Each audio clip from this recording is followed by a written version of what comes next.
Bem-vindo ao programa Filosofia e Cultura. Hoje nós vamos refletir e analisar um pouco sobre o que é a maturidade, a importância da maturidade na vida humana. Na aula anterior, nós refletimos um pouco sobre a apologia de Sócrates e vimos como ele lidou com toda aquela situação que ele vivenciou de ser preso, condenado, e como ele reagiu perante essas adversidades. Essa aula que você vai assistir hoje, eu gravei há um tempo atrás, mas eu achei importante colocá-la aqui na sequência desse nosso curso, porque de fato ela está intimamente vinculada e nos ajuda a compreender melhor como que Sócrates realmente foi um grande homem, maduro, sabendo lidar com as adversidades, com os conflitos, sendo fiel aos seus princípios, tendo de fato caráter. Então nós precisamos urgentemente, principalmente em todas as dificuldades que se apresentam hoje na sociedade, refletir sobre a maturidade. O que é a maturidade? Os tipos de maturidade. Por que que isso é tão importante e por que que precisamos superar a síndrome de Peter Pan que parece que tomou conta da nossa sociedade. Boas reflexões, bons estudos e com certeza essa aula hoje vai te ajudar muito.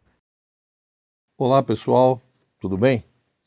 Eu gostaria de abordar hoje uma temática que muitas pessoas acabam me questionando no dia a dia, seja na universidade, como também em outros ambientes formativos que eu dou algum tipo de colaboração, que é justamente a problemática da imaturidade.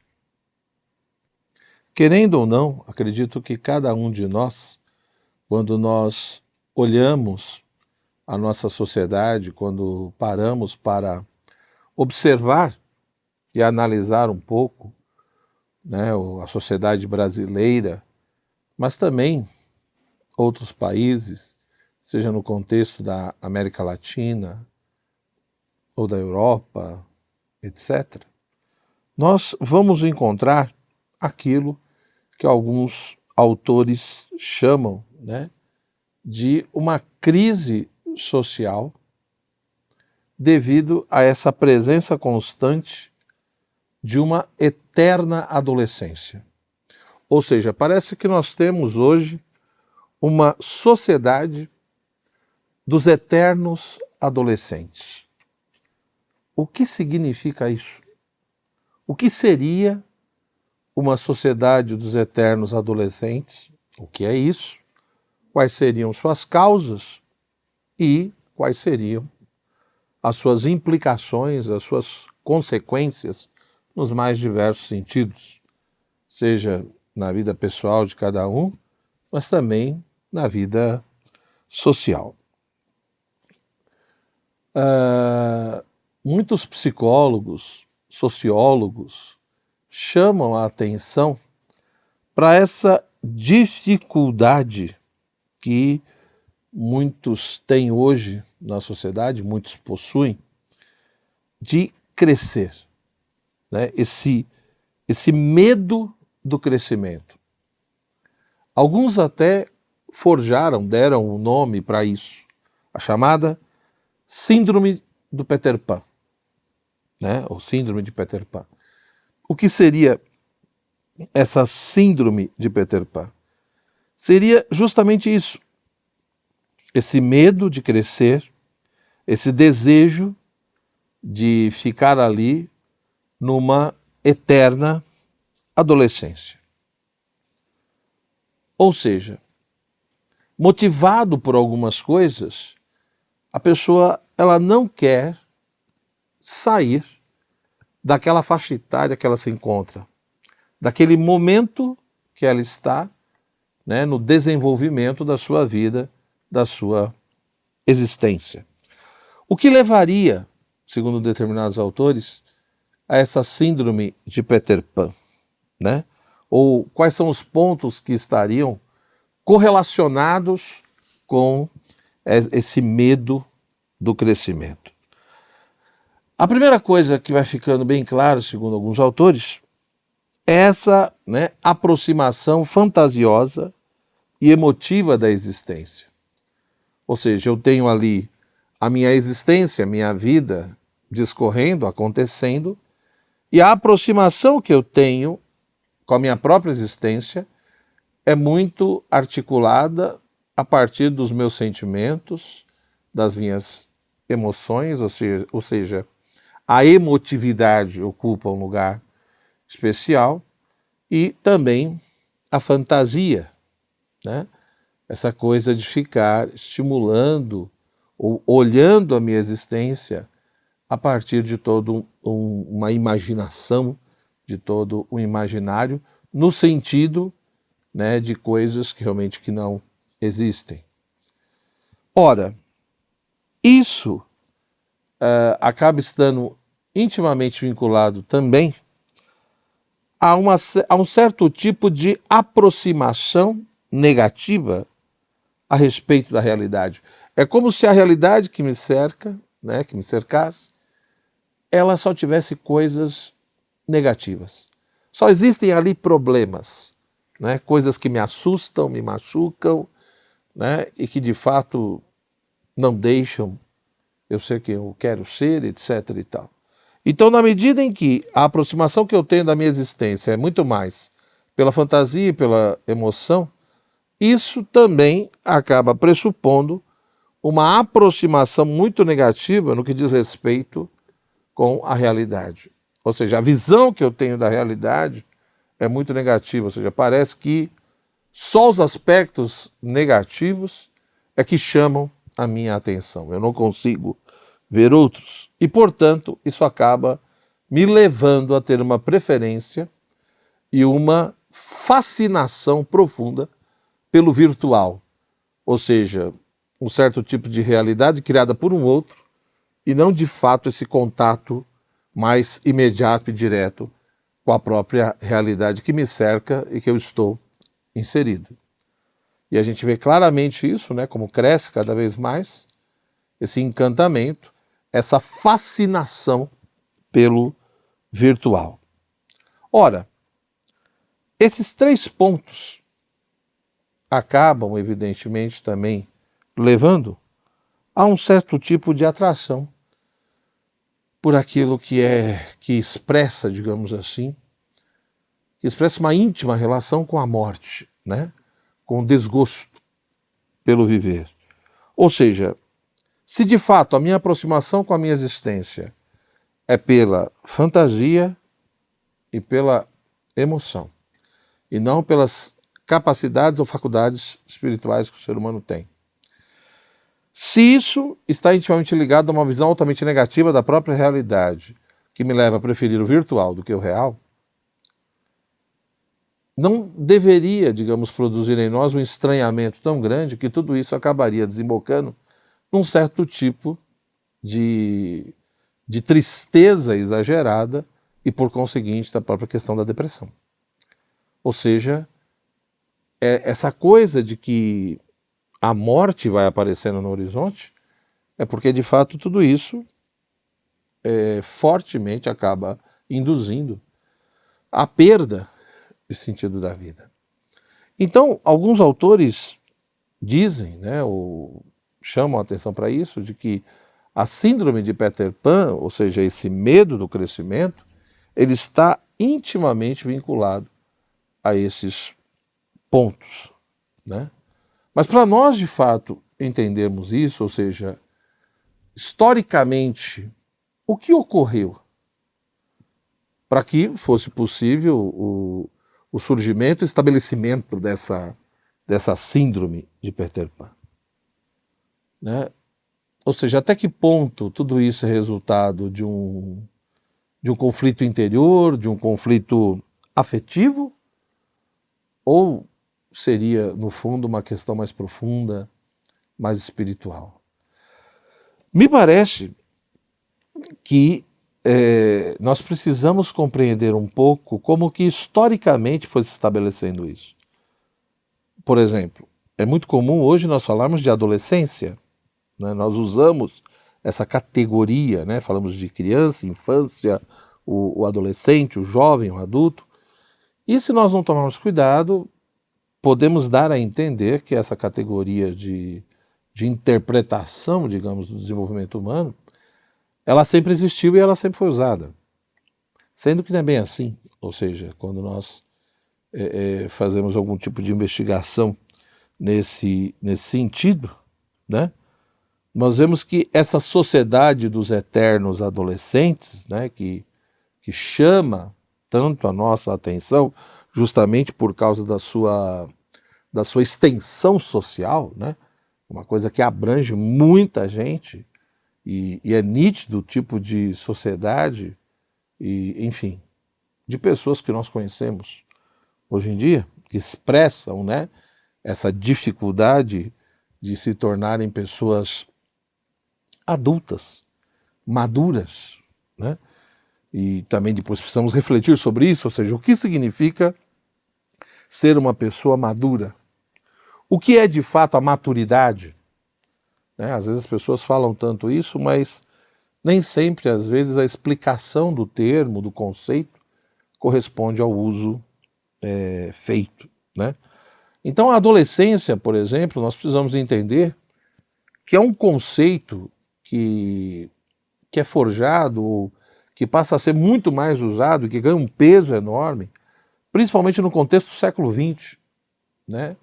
Ali, de fato, em meados do século XX, nós vamos percebendo o uso desse conceito, ou seja, entre, né, ali a infância, né, e aquilo que é considerado já uma pessoa adulta, você passa a ter ali um período, repito, né, que vai sendo classificado cada vez mais como adolescência, né?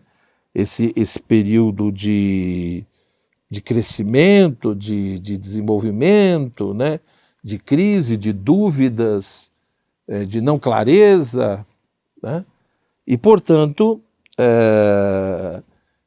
essa coisa de que talvez não tenha sentido compreender o desenvolvimento humano simplesmente passando da infância para a fase adulta.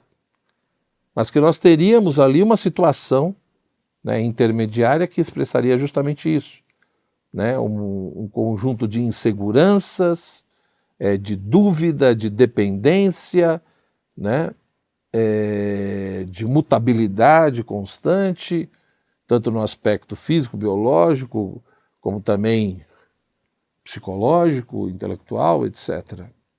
E passou-se então, repito, né, a se estudar, a se analisar cada vez mais esse período aí né, dos 11 anos, 12 anos, né, até 20 e poucos, aí vai ter muitas variações de quando começa e quando termina a questão da adolescência, não sou eu aqui que vou, digamos, dirimir essa questão, né, que acaba tendo tanto debate entre psicólogos e outros autores, de onde começa e onde termina. Mas o que é importante é que no século XX, repito, esse conceito ele vai sendo forjado e se estabelecendo cada vez mais. E hoje nós usamos extremamente esse conceito, essa categoria, para tentar entender esse processo de desenvolvimento do próprio ser humano, né? O que é interessante é que quando você pega, por exemplo, nesse mesmo século XX, onde esse conceito de adolescência vai ganhando cada vez mais espaço, valor e importância, né, nessa forma de explicar o desenvolvimento humano, você vê, por exemplo, na década de 60, né, você tem ali toda a questão da infância, né, da criança, primeira, segunda infância, etc., e uma certa expressão, né, o desaparecimento da infância, era uma expressão muito usada, né? Ou seja, essa expressão, o desaparecimento da infância, da mesma forma que a expressão criança apressada, era muito comum. Por quê? Porque existia naquele contexto, naquele momento, um desejo muito grande, né? As crianças ali, a partir de uma determinada faixa etária, expressavam esse desejo de abandonar o quanto antes essa fase da infância, ou essa fase da meninice, como se dizia, né? Ou seja, eram crianças, né, filhos, que expressavam muitas vezes toda uma ansiedade ou todo um desejo para ter, né, a independência dos adultos, a autonomia dos adultos. Portanto, aquela ideia de que, bom, não vejo a hora, né, de ter toda essa liberdade, toda essa independência, toda essa autonomia, para poder conduzir a minha vida e a minha existência da maneira e do modo como eu entendo que seja melhor para mim. Então você já tem essas expressões, né? E os adultos que aparecem, né? Quando se faz referência na vida dos adultos, nesse contexto, repito, da década de 60 ali, e na sequência, né? A gente não pode esquecer que já teve ali, estava tendo todo o desenvolvimento da televisão, questão de rádio, né? E coisas que passavam ali pelo rádio, a própria questão de novelas, que era muito mais pelo rádio, depois pela televisão, a questão do teatro, né? E depois também o próprio desenvolvimento do cinema, enfim, todo esse processo de produção cultural. O que é interessante, o que é importante a gente salientar, era o modo como a vida adulta, ou a figura do adulto, era apresentada. Ou seja, aquela pessoa, né? Quem era essa pessoa adulta, esse homem adulto, segundo esses meios, né, de comunicação ou, enfim, de produção cultural, né? Ou seja, era aquele alguém que realmente assumia a sua vida, que levava a sério o seu trabalho, né? Que tinha os seus filhos e criava os seus filhos, que tinha interesse e preocupação com os problemas da sociedade que ele faz parte, da vida política, da questão da cidadania, etc., né? Que tinha ali todo um vínculo com uma certa tradição, né? E também com uma determinada prática religiosa, né? Enfim, alguém que levava a sua vida a sério e que procurava formular determinados projetos que eram realmente execuíveis na sua vida. Essa era a figura do adulto que era apresentado. De repente, isso começa a mudar. Isso começa a se alterar. Quando você vai já pegando ali a década de 70 e 80, aos poucos, de uma maneira muito lenta, vai se introduzindo, né, essa figura do homem adulto. Quem é esse homem adulto? Nem sempre é alguém que leva a sério o seu trabalho. Nem sempre é alguém que assume e cria os seus filhos. Nem sempre é alguém que está vinculado a uma tradição e a uma prática religiosa e que tem interesse pelos problemas políticos e sociais do seu país. Nem sempre é alguém que tem um projeto de vida que seja equilibrado, né, e claro. Ou seja, vai aparecendo cada vez mais um adulto, né, que é adulto por um lado, tem ali uma determinada idade, mas a mentalidade dele, a postura dele, a relação dele com a existência, a maneira como ele entende as coisas, expressa muito mais um adolescente do que, de fato, o que se espera de uma pessoa madura, de uma pessoa adulta. Então, a grande questão é isso que eu acho que é importante a gente ter, né? Ou seja, aos poucos, o que era apresentado como referência foi mudando. E, de fato, aí você vai, professor, mas foi apenas isso que acabou provocando, ou seja, só porque os meios de comunicação ou de produção cultural mudaram, digamos assim, o modo de apresentar esse homem adulto, então isso foi a causa suficiente para provocar uma mudança tão grande na nossa sociedade? Não, acho que não, acho que esse foi um fator, né, que às vezes é até difícil analisar se é uma causa ou se é um efeito, né?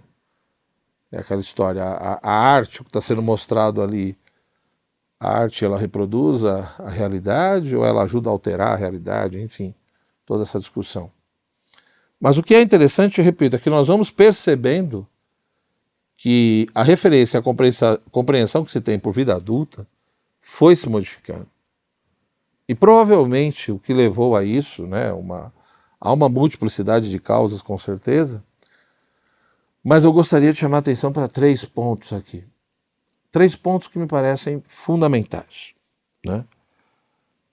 A primeira coisa, o primeiro ponto que eu acho que levou, né, a essa síndrome de Peter Pan, a esse desejo de não deixar de ser adolescente, a esse medo de crescer e continuar ali naquela idade, naquele universo, acho que o primeiro ponto que é importante salientar é a ausência da figura paterna, ou muitas vezes até, infelizmente, o desaparecimento dessa figura.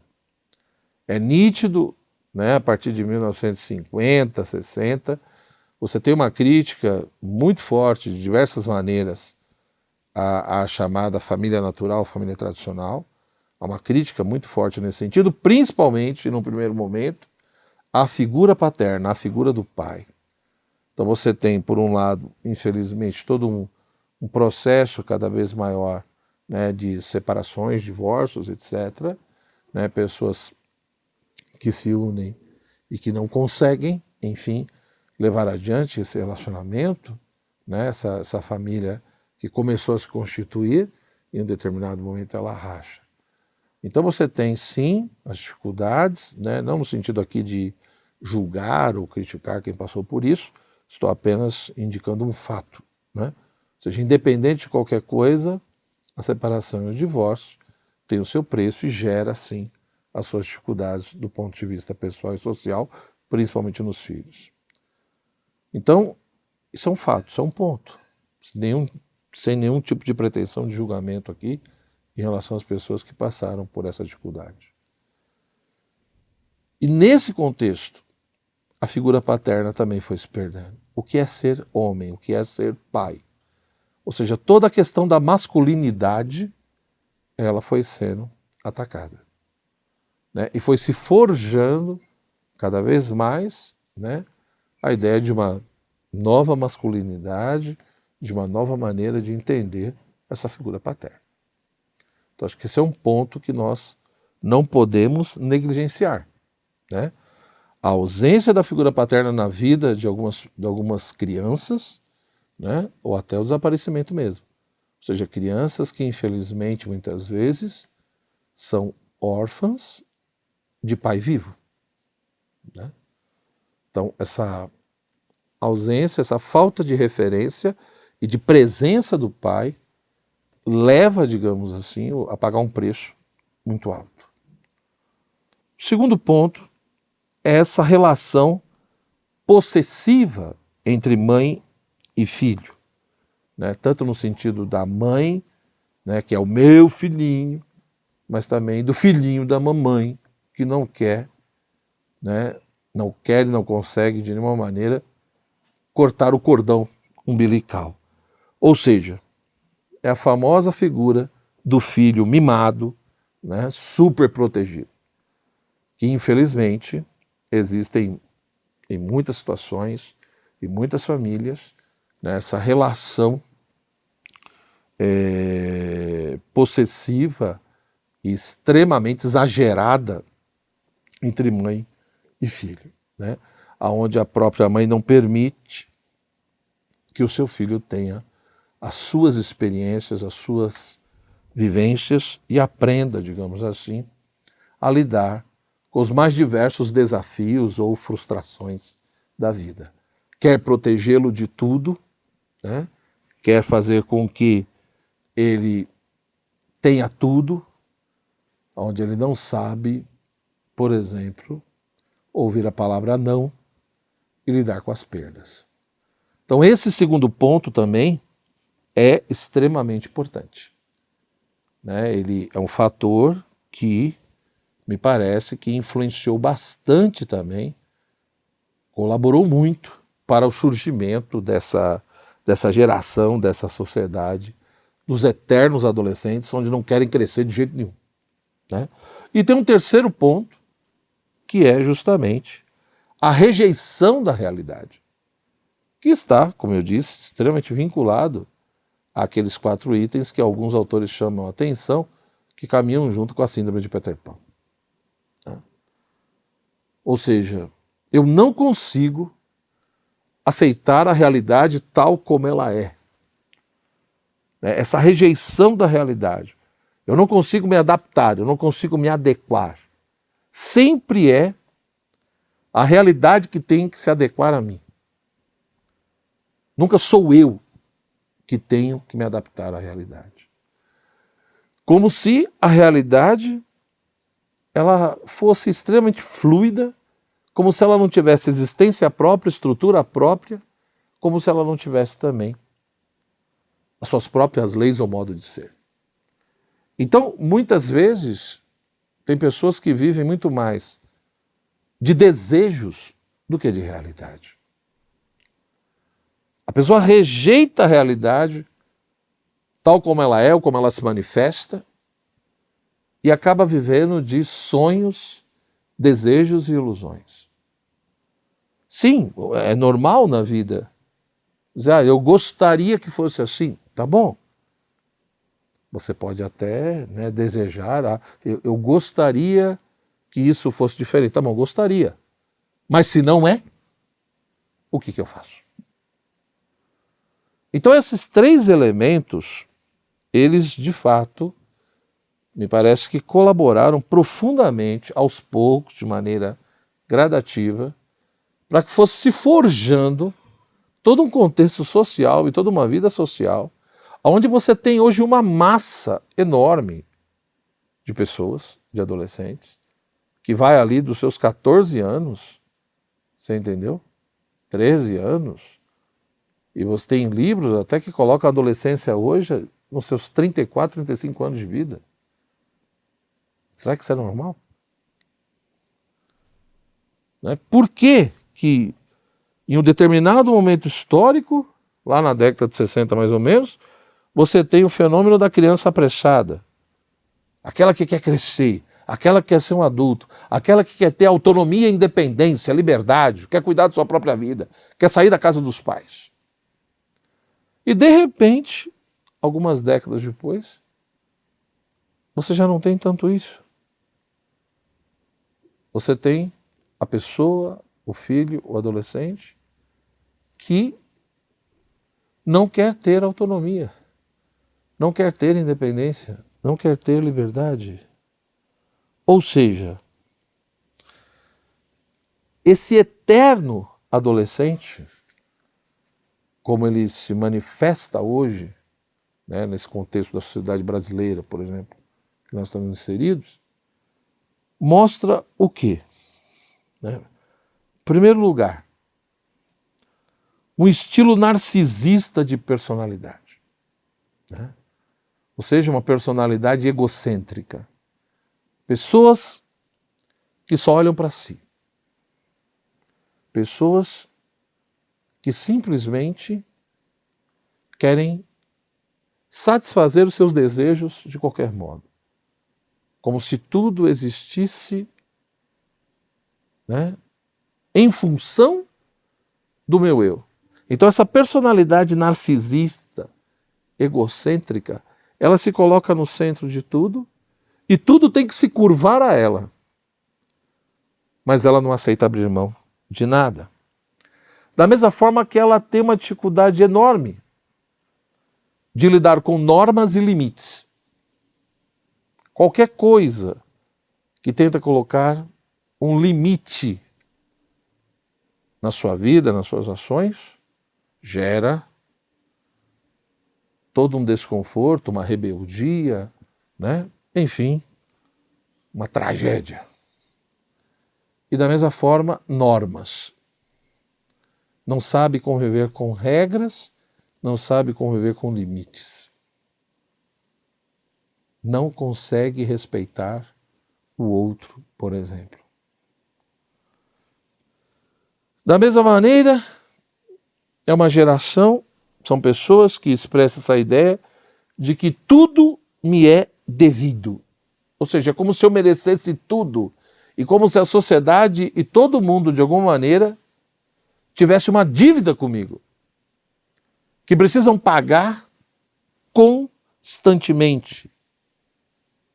E a consequência natural de tudo isso, evidente, é o medo de assumir a própria existência, de assumir as suas responsabilidades.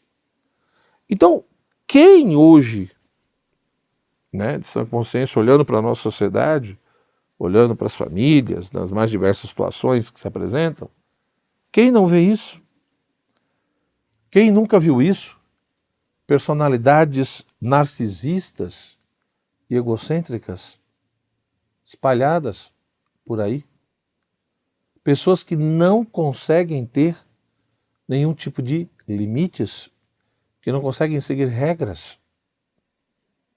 Pessoas que acham que tudo existe em função delas e que todo mundo deve alguma coisa para elas, como se elas tivessem direito a tudo e a impor os seus desejos e caprichos. Enfim, o que nós vemos claramente, pessoas que querem fazer escolhas, querem fazer o que quiserem da vida, mas não querem assumir as consequências das suas ações. Ou seja, não querem ser responsabilizadas por aquilo que fizeram, por aquilo que escolheram. Não querem assumir com responsabilidade a sua própria existência. E é por isso que, por fim, a gente acaba, então, encontrando o quê? Acaba encontrando vários seres humanos, várias pessoas, homens, mulheres, com um eu despersonalizado. Se nós formos ver, é muito comum as pessoas questionarem, refletirem, mas aonde está o problema da sociedade? Pode ver, cada um vai dar uma opinião. Tem gente que vai dizer, o problema está na educação. Outros vão dizer, o problema está na política. Outros está na religião. Outro está na família. Outro está na questão da moral. Vão ter várias opiniões distintas. Mas se nós analisarmos com calma, o ponto central mesmo, o problema está no próprio ser humano. Em ter um eu despersonalizado. Em não querer, de fato, buscar e atingir a plenitude do seu ser, da sua natureza. Essa é a grande questão. Porque, no fundo, se nós pararmos para pensar um pouco, o que caracteriza o homem imaturo, a mulher imatura? É justamente a superficialidade, uma vida superficial, relacionamentos superficiais, conhecimento superficial. A superficialidade predomina, não consegue de fato atingir a essência das coisas, da realidade. Sempre é aquela coisa do mínimo do mínimo. E além da superficialidade, aquela coisa da emotividade. Nós vemos uma sociedade hoje onde é extremamente estimulado a questão dos sentidos, da sensibilidade, da emoção, das paixões, etc.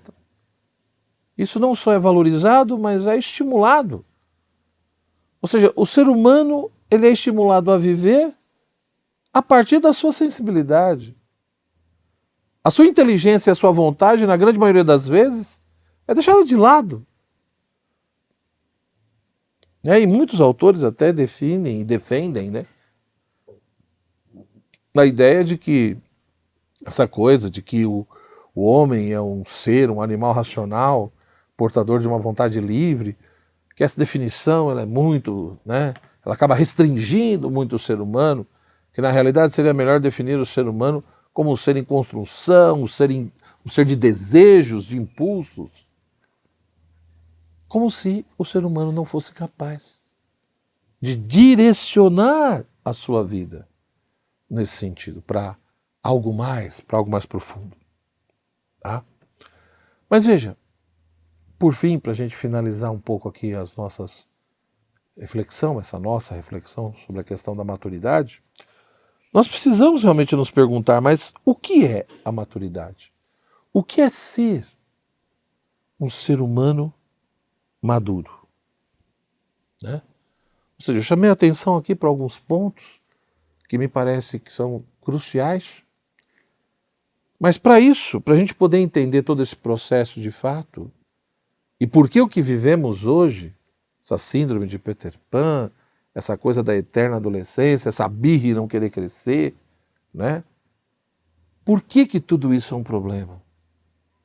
Bom, para eu entender isso, eu preciso entender o que significa ser maduro. O que é de fato a maturidade? E quando nós paramos para pensar nisso, por exemplo, você pega o termo maturos, que vem do latim, né? Ele passa justamente essa ideia de que aquele que alcançou o desenvolvimento que era esperado, aquele que atingiu o que era esperado dele. Né? Então, uma coisa madura é uma coisa que chegou até aquele ponto que ela tinha capacidade de chegar. Por isso que, quando nós pensamos em maturidade, né, há essa íntima relação do maduro com a maturidade. Ou seja, a pessoa madura é justamente aquela que é portadora de toda uma maturidade. Mas em que sentido? E aí nós precisamos ter claro que, por um lado, é evidente que existe a maturidade no sentido físico, no sentido biológico, né? Ou seja, quando nós pensamos na maturidade física e biológica, nós estamos falando do quê? Do pleno desenvolvimento de todo um potencial físico daquela pessoa, né? Do ser humano. Né? Tem estudiosos que falam que todo esse desenvolvimento atinge o seu ápice ali em torno dos 34 anos de idade, etc. Né? Mais ou menos. Então ali estaria, né, mais ou menos, essa maturidade física e biológica. Evidentemente, dependendo do tipo de vida que a pessoa leva, né? Mas alguns colocam como referência mais ou menos essa idade, 33 ou 34. Mas o ponto central, veja, se por um lado a maturidade física e biológica é tão importante, porque existe todo um potencial em nós nisso, né, na nossa vida, na nossa pessoa, ou seja, é inegável que o ser humano tem toda uma dimensão física, corpórea, biológica, toda uma animalidade, e um monte de coisa que precisa se desenvolver em nós, no sentido físico e biológico, senão também a gente não vai se sentir realizado. Mas é evidente também que existe uma maturidade psicológica que também precisa ser buscada e precisa ser atingida. Ou seja, quando nós falamos dessa maturidade psicológica, nós estamos falando de uma maturidade que envolve a pessoa como um todo. Né? Ou seja, a maturidade psicológica é justamente expressão de toda uma harmonia presente na personalidade e na vida daquela pessoa, de toda uma integração. Ou seja, o ser humano, querendo ou não, ele é constituído de dimensões. Nós temos toda uma dimensão corpórea, toda uma sensibilidade externa e interna, da mesma forma que nós temos toda uma capacidade intelectiva e volitiva. E tudo isso está ali presente, extremamente unido no nosso ser pessoal, na nossa natureza. Então, se eu quero realmente ser um homem adulto, uma mulher adulta, portadora, né, de toda uma maturidade, ou seja, se eu quero ser uma pessoa madura, no sentido de conseguir alcançar e atingir todo aquele desenvolvimento que é esperado da minha pessoa enquanto ser humano, eu preciso buscar ter não só uma maturidade física e biológica, mas uma maturidade psicológica.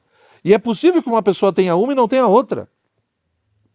Tem pessoas que têm toda uma maturidade física e biológica. Ela atingiu toda uma estrutura ali, com 30 anos, por exemplo. Fisicamente ela é madura. Mas tem pessoas com 30 anos que se comportam como se tivesse 10 anos de idade. Na maneira como vê a vida e a existência, na maneira como lida com os problemas. Então, de fato, ter uma maturidade psicológica é levar em consideração a totalidade da pessoa humana. É procurar ter uma personalidade cujo centro é a inteligência, mas uma inteligência profundamente integrada com a nossa vontade, com a nossa memória e imaginação, da mesma forma com os nossos sentidos externos, a nossa sensibilidade, né, em toda a nossa afetividade, etc. Isso é, de fato, uma pessoa madura. Da mesma forma que é possível uma pessoa ter uma maturidade psicológica e ainda não ter uma maturidade física e biológica. São aqueles casos que a gente pega às vezes aí, né, de jovens de 18 anos, por exemplo, 17, que tem muito mais maturidade psicológica do que pessoas de 30 ou 40, que parece uma eterna criança, um eterno adolescente. Enfim, em outras palavras, se você me perguntasse, mas professor, ser um homem maduro, uma mulher madura, atingir essa maturidade, não só física, mas psicológica, é saber lidar com o quê?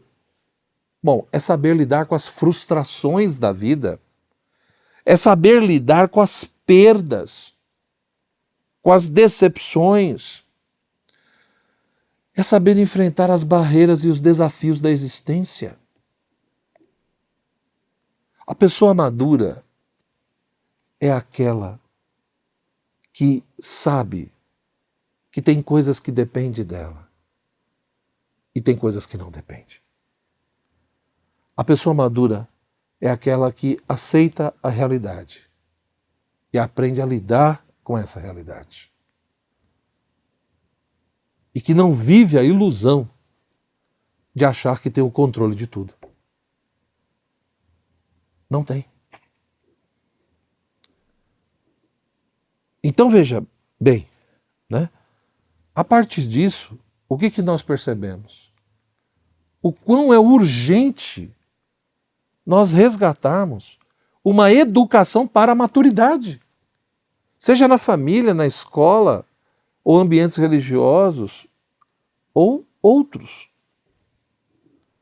Nós precisamos educar as pessoas para a maturidade.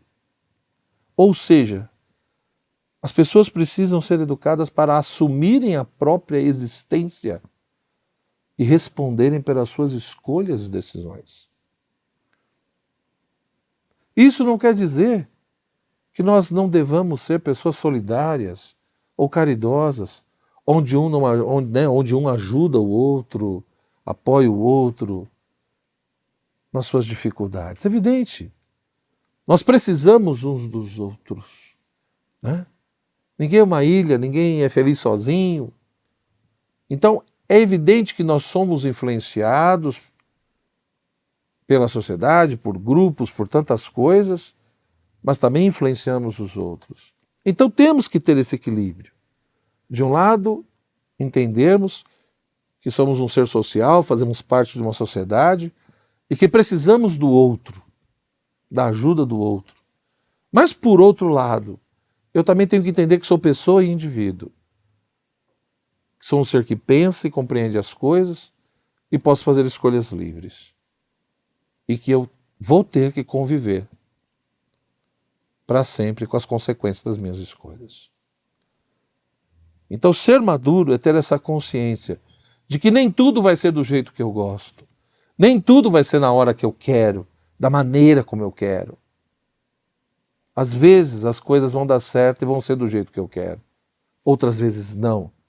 E eu vou ter que saber lidar com essas frustrações, com essas decepções. Frustrações, decepções que não é só com os outros, mas também comigo mesmo. Não é só com o outro. Saber lidar com as perdas. Às vezes vou ganhar, às vezes vou perder, com as regras. Saber distinguir aquilo que na realidade pode ser mudado e daquilo que na realidade é intrínseco, inerente a ela própria e que não muda. Então, eu terminaria dizendo justamente isso, ou seja, nós precisamos buscar uma educação para a maturidade. E fazer com que as pessoas não sejam eternamente infantis. Nosso país, infelizmente, às vezes nós temos a tendência de educarmos e prepararmos as pessoas para que elas sempre dependam de algumas coisas. Veja, não vamos confundir as coisas. Uma coisa é você, no processo formativo e educacional, educar a criança e preparar a criança para que ela seja humilde, para que ela reconheça que ela precisa do outro, ela depende do outro em vários aspectos. Então ela tem que ter a devida humildade para reconhecer isso. A roupa que eu visto, o alimento que eu consumo e tantas outras coisas, eu dependo dos outros em vários aspectos para poder viver a minha vida. Então eu tenho que saber valorizar e reconhecer isso. Como reconhecer a grande dependência, que é a minha dependência em relação a Deus, porque eu não dei a existência a mim mesmo. Na medida em que o universo e tudo que existe não deu a existência a si próprio, a grande dependência é a dependência da criatura em relação ao Criador. E que, infelizmente, hoje em dia é negada por muitas pessoas. Então, uma coisa é educar para essa humildade, para esse reconhecimento de que dependemos, sim, de Deus e dos outros. Mas eu posso, ao mesmo tempo, concomitantemente, educar para essa humildade, para esse reconhecimento, e ao mesmo tempo educar para a maturidade, para a autonomia, onde eu ajudo aquela pessoa a crescer, se desenvolver e a atingir a sua plenitude no que é possível para ela, tanto no aspecto físico, mas principalmente psicológico, onde ela assuma a sua própria existência, né? E, de forma responsável, faça as suas escolhas e arque com as consequências das suas escolhas. E não fique querendo colocar sempre a culpa no outro. Da mesma forma que também não fique querendo que os outros resolvam o seu problema. Muito menos o Estado. No Brasil, nós temos, infelizmente, toda uma tradição que acha que o Estado tem que nos dar tudo e o Estado tem que resolver os nossos problemas. O dia que nós entendemos que o Estado é muito mais problema do que solução, talvez nós estamos começando a entender a solução. Um forte abraço, que nós possamos nos encontrar então na nossa próxima reflexão aqui. Tchau, tchau.